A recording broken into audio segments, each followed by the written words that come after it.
cultuando juntamente. Sentimos grandemente a presença de Deus nesse local, essa noite. Algumas vezes eu tive a impressão de estar no céu. Então, o Senhor é digno de toda honra, toda glória, todo louvor, toda adoração, porque Ele é Deus, é Ele que nos sustenta. Queria agradecer a oportunidade do pastor Joaquim, que homem de Deus, passando pela luta, mas permanece aí, aos pés do Senhor. Deus nunca despediu ninguém de mãos vazias.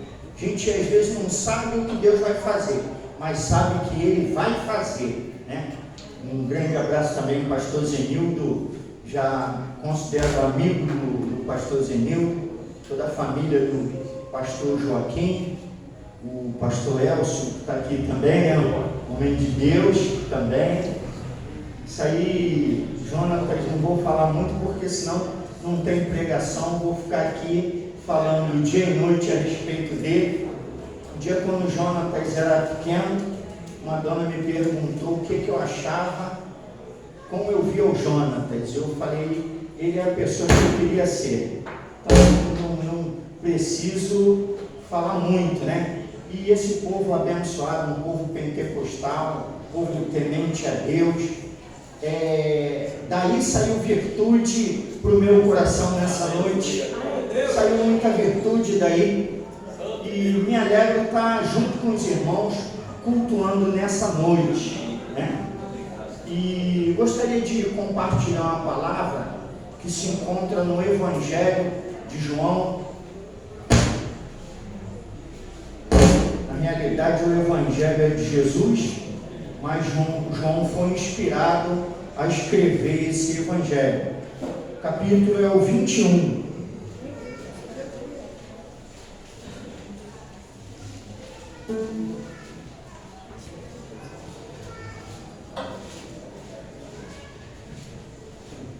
O capítulo é o 21. O texto diz assim: depois disto, manifestou-se Jesus outra vez aos discípulos, junto ao mar de Tiberíades, e manifestou-se assim. Estavam juntos Simão Pedro e Tomé, chamado Dídimo, e Natanael, que era de Canaã da Galileia, e os filhos de Zebedeu e outros 2 dos seus discípulos. E disse-lhes Simão Pedro: vou pescar.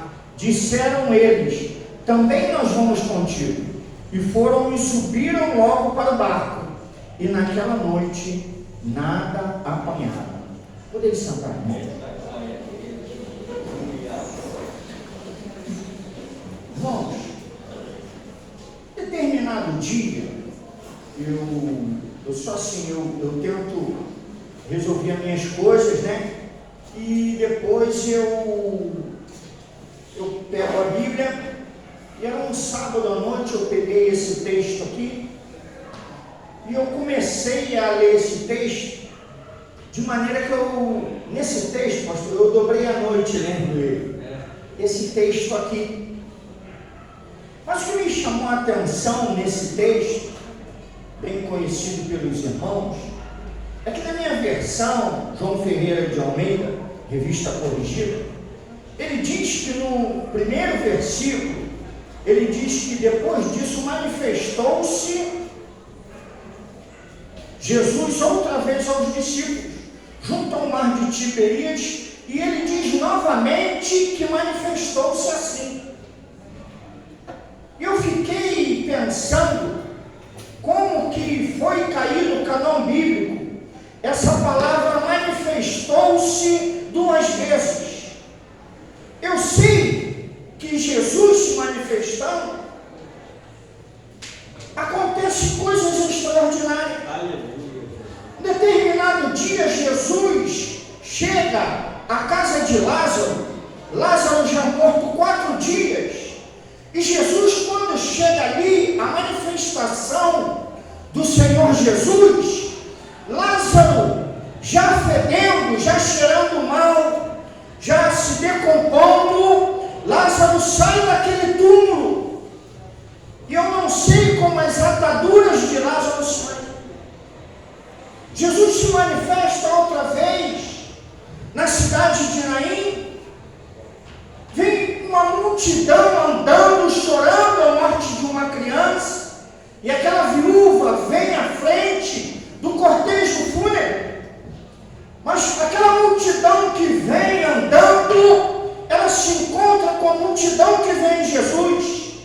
E o somatório de uma multidão chorando com outra multidão onde vem Jesus é vida, é reviver, é morto ter nova vida. Aleluia, Deus!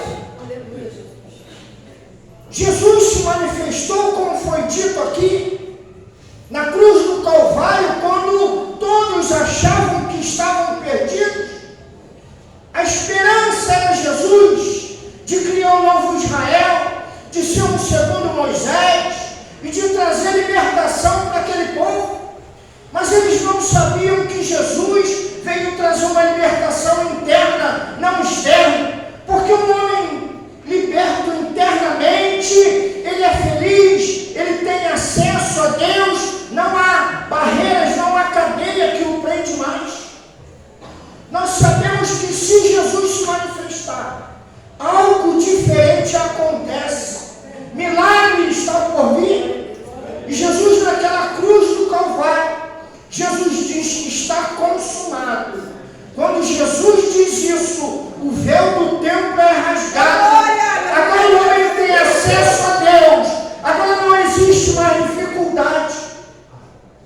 E nesse texto aqui, que o Senhor me lembrou ali, no momento que eu abri a Bíblia, ele diz que Jesus se manifestou duas vezes. Jesus se manifestando num culto, já tem salvação, já tem renovo, já tem cura, já tem coisas extraordinárias. Mas eu creio que Jesus tem uma manifestação dobrada, porque esse texto vem dizendo, e manifestou-se, e manifestou-se. Então, quando Jesus se manifesta de maneira duplamente, é porção dobrada para a minha vida e para a sua vida. Glória a Deus, aleluia. O contexto desse texto, é que Jesus havia morrido na cruz do Calvário. Jesus já havia encontrado com os discípulos. E Jesus marca um encontro com eles em Tiberíades. Várias vezes Jesus manda eles irem para o mar da Galileia, que é Tiberíades. E Jesus marca um encontro com seus discípulos. E eu lembro que Jesus, quando encontrou esses discípulos, em Mateus capítulo 4, versículo 19, Jesus vai e fala para aqueles homens que eles não seriam mais pescadores de peixe, mas agora eles seriam pescadores de homens. E a partir disso, aqueles homens começaram a andar com Jesus. Andaram 3 anos com Jesus. E o interessante é que quando eles andaram com Jesus, no momento em que faltou peixe, Jesus fez multiplicação. No momento que faltou pão, Jesus fez multiplicação. No momento que faltou dinheiro, Jesus manda Pedro lançar um anzol no mar de Tiberíades, onde tinha milhões de peixes, e vem exatamente naquele anzol um peixe entalado. Jesus diz: entala o que está entalado. Meu Deus. Jesus tira a dor do coração. E Jesus tira uma moeda daquele peixe e oferta aquela moeda como imposto a pagar. Por quê? Porque Jesus conhece o peixe entalado. Se Jesus conhece esse peixe, Jesus conhece o teu coração. Oh, glória! Aleluia! E Jesus quer fisgar você nessa noite. Aleluia, maravilha! Porque Jesus desentala.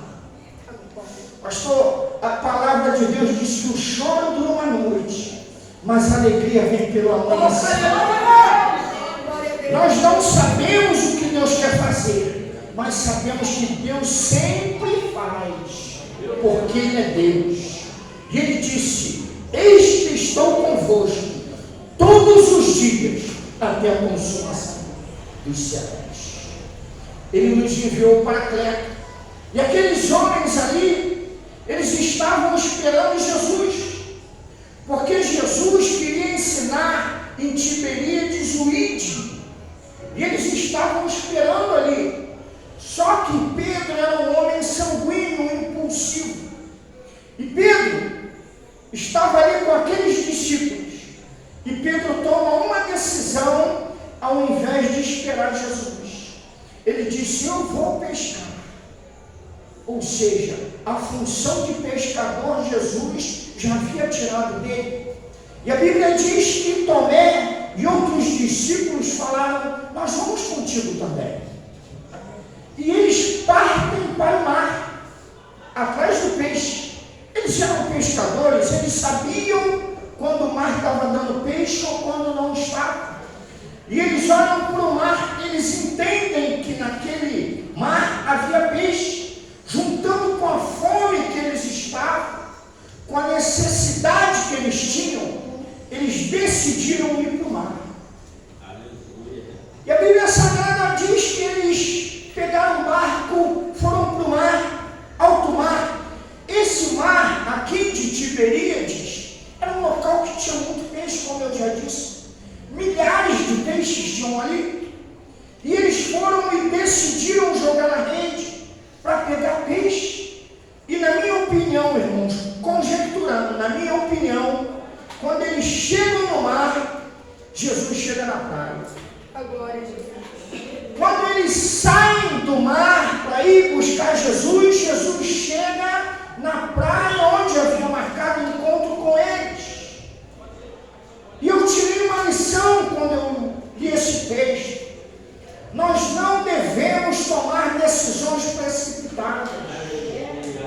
Nós não devemos passar à frente de Deus. Nós não devemos agir pelo nosso impulso.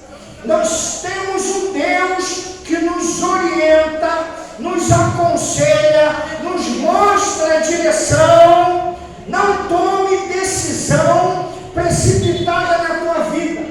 Espere Deus falar, porque quando Deus fala, acontece exatamente como Ele falou. E eles tomam essa decisão, vão para o mar. E quando eles chegam em alto mar, eles começam a lançar rede no mar. E a minha Bíblia Sagrada diz que eles foram e subiram logo para o alto, para o mar, e naquela noite eles nada apanaram. Ou seja, eles passaram a noite em casa. Eles passaram a noite pensando com o lado que vinha o peixe. Eles passaram jogando a rede. Eu acredito que vinha galho, vinha folha, se fosse hoje vinha sapato, vinha garrafa PET, mas peixe não vinha.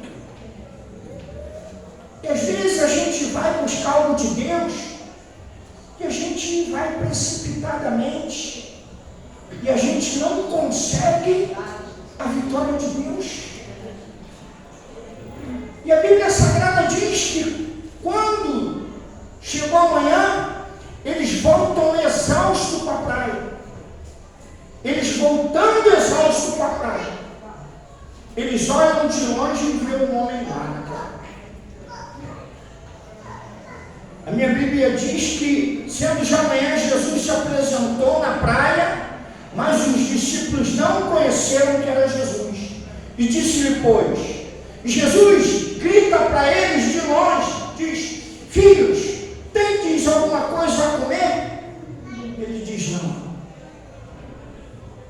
E a Bíblia diz que Jesus de longe grita: lançai a rede para o lado direito. E eles obedeceram e lançaram a rede para o lado direito. E a Bíblia diz que a rede, que eles pegaram 153 grandes peixes.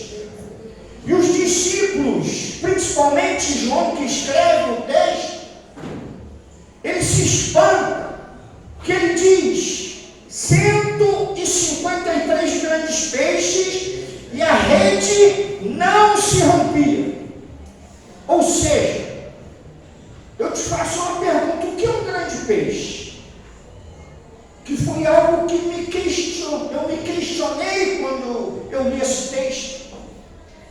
Será que um grande peixe é de 1 metro? Será que um grande peixe é de 3 metros?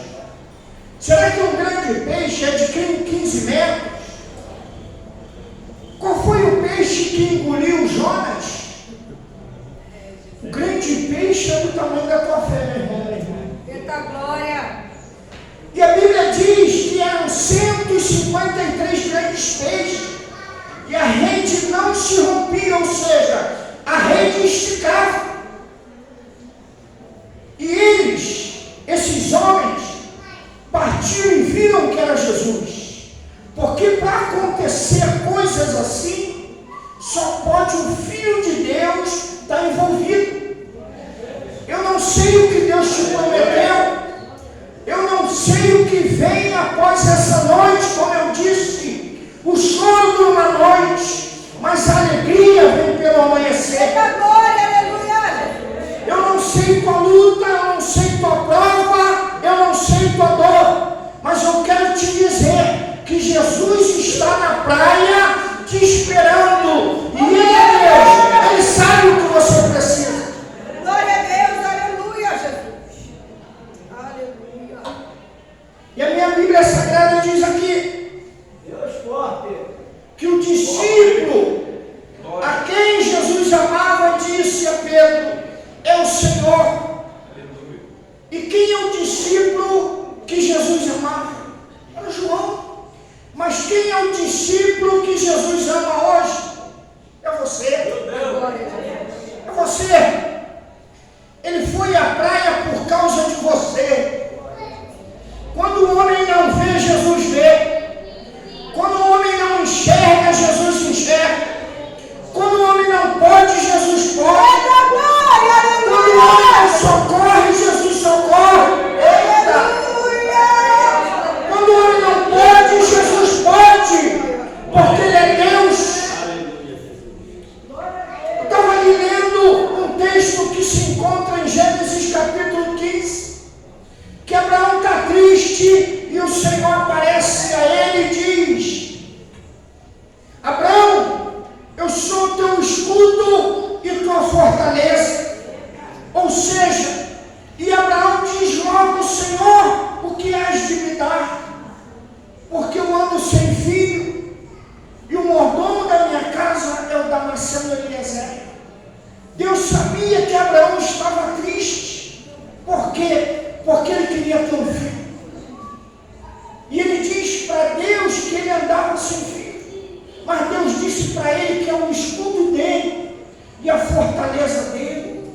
Ou seja, Deus é a proteção do homem, é o escudo invencível. Nas guerras que tem os líderes das nações, e agora outras pessoas têm esse direito, eles constroem uma laje hiper reforçada, talvez a espessura 2 metros, 3 metros, só de espessura.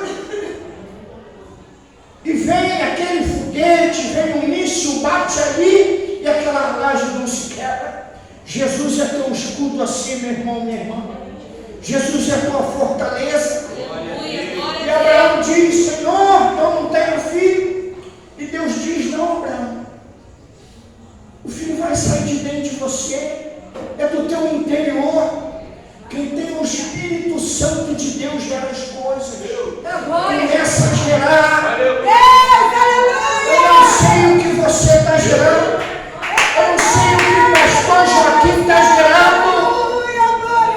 Mas está gerando igual Jó. Jó perde tudo.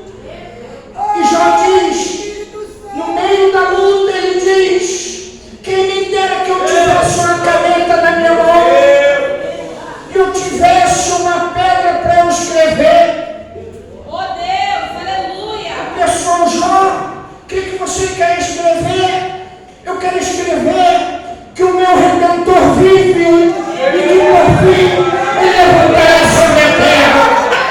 Eu não sei como essa luta vai passar, mas eu quero dizer que eu sirvo a Deus Todo-Poderoso, o Deus vivo, o Deus que venceu a morte. Eu sei que meu Redentor vive. Meu Deus, aleluia. A jovem cantou a respeito da luta, mas a respeito da esperança e do louvor. Eu não sei o que você tem passado, mas você está no colo do Senhor. Na luta Deus tem te colocado, tem andado com você sobre a areia. Tem aquele poema, Pegadas na Areia.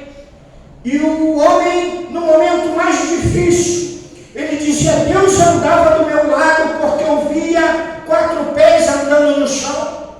E quando ele passa o momento mais difícil, ele diz: Senhor, aonde o Senhor estava no momento mais difícil? E Deus diz: por quê? Porque eu só vi 2 pés.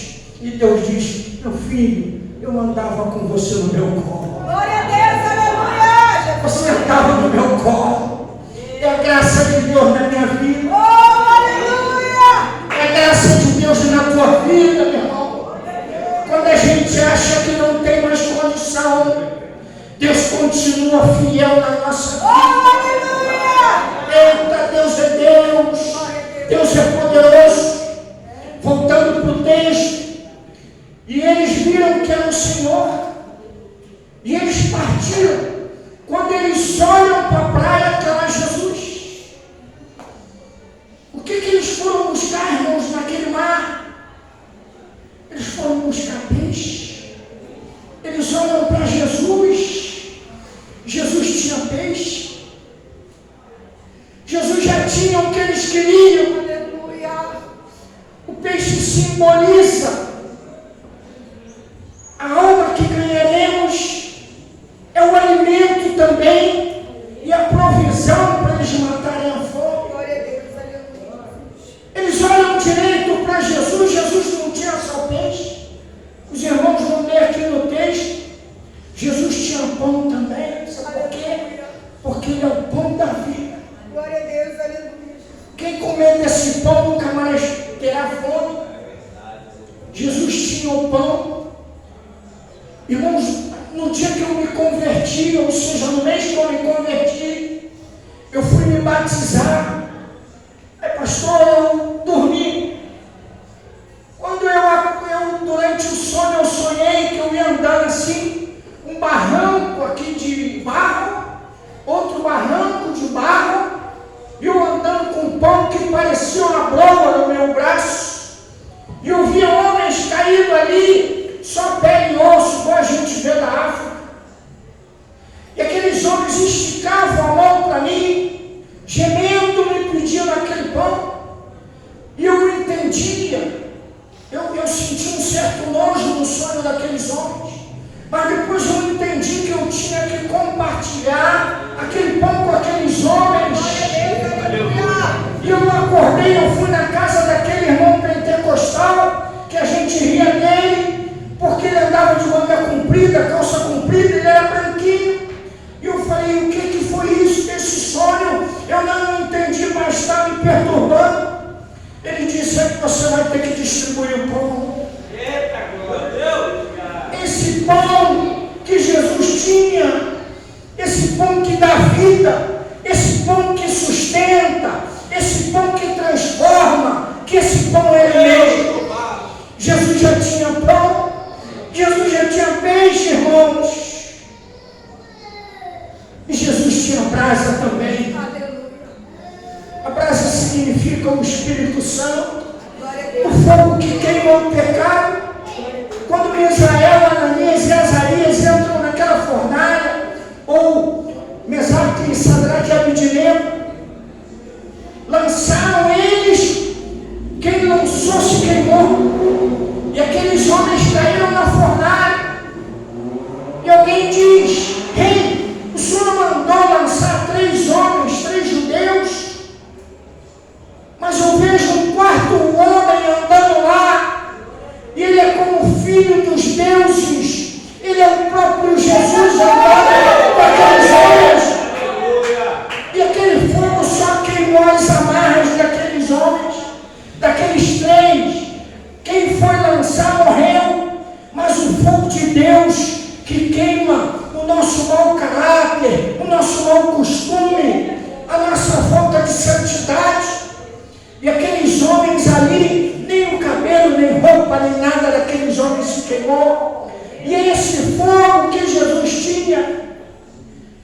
fogo que queimava alimento, que fazia o peixe, e ainda tinha um pãozinho também.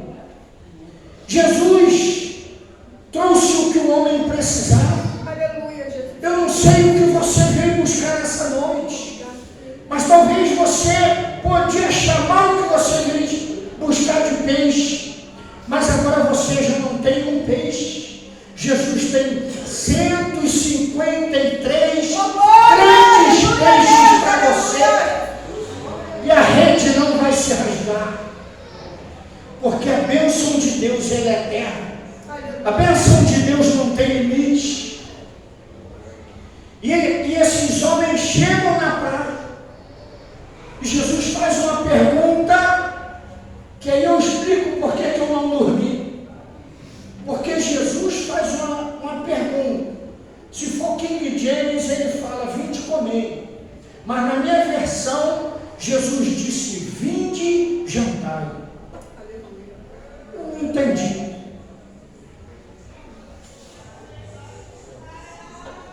Que horas que Jesus se encontra com eles? De manhã, certo? Jesus se encontra com eles de manhã, e Jesus vira para eles e diz: vinde jantar. Mesmo que fosse vinde comer, significa que Jesus sabia a necessidade daqueles homens. E Jesus ia restituir o que eles perderam na noite passada. Glória a Deus, aleluia. Sabe por quê, irmãos? Porque o Deus que eu sirvo, ele não se limita a passado, presente e futuro. Glória a Deus. Nós temos essa limitação, mas Deus não tem essa limitação. Eu estava num culto, numa consagração em Rocha Mineral, e chegou um jovem lá muito choroso, e a irmã dirigente disse para ele: jovem, o seu problema é financeiro, mas Deus tem uma bênção financeira para você.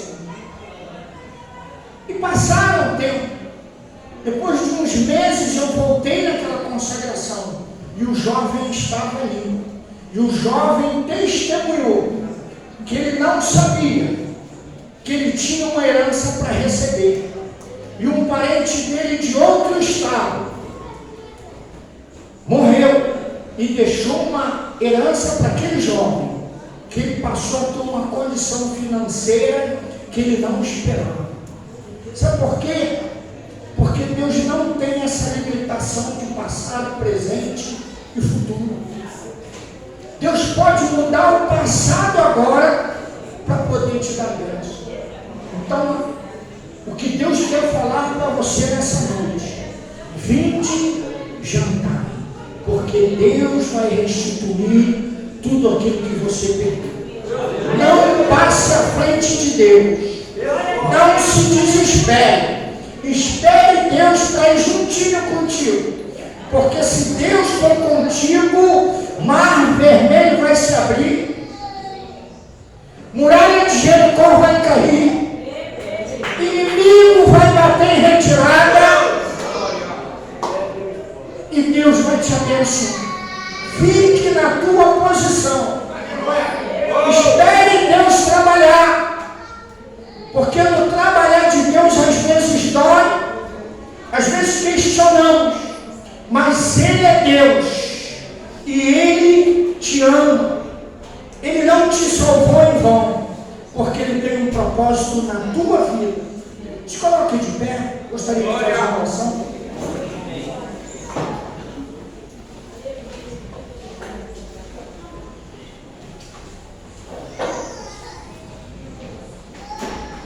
Exaltado seja teu nome, Senhor. Glorificamos a Ti, Senhor Deus, porque aprove a Ti, Senhor Deus, nessa noite, entrar, Pai Santo, com a palavra, ó Pai Santo, de esperança. Não deixa que cada um de nós, Senhor Deus, venha passar à Tua frente, venha tomar decisões, confiando, Pai Santo, em cavalos, Senhor Deus, confiando na nossa força do nosso braço. Mas, Senhor Deus, que possamos esperar que a nossa vontade se alinhe com a Sua, e que possamos esperar a tua vitória, Senhor. Mas que possamos esperar debaixo da tua obediência. Que possamos, Senhor Deus, ficar, Senhor Deus, no centro da tua vontade. Que possamos chorar aos teus pés, mas que possamos, Senhor Deus, confiar em ti. Porque, Pai Santo, não temos outra herança, não temos outro consolador, não temos outro rei, não temos outro juiz, não temos outro sacerdote, a não ser teu Filho, Senhor. Pai Santo, que nessa noite o Senhor tire toda a ansiedade de cada coração e fala para o teu filho e para a tua filha, Senhor Deus, para que eles permaneçam aonde estão, se é mais de Tiberíades, Senhor, para que o Senhor possa, nessa noite, entrar com a vitória na vida do teu servo, Senhor, porque sabemos da tua multiplicação, Senhor, e esperamos em ti, sabemos da luta. Toma o coração do pastor Joaquim em tuas mãos, Senhor, e de toda a sua família, porque é uma família escolhida para ti, Senhor, e que eles possam, depois dessa luta, cantar o louvor de Jó e dizerem, Senhor, que em verdade conhecia de ouvir falar, mas agora meus olhos te veem, para que eles tenham, Senhor, uma profundidade contigo, como nunca tiveram. Eu sei que é uma família temente a ti, mas, Senhor Deus,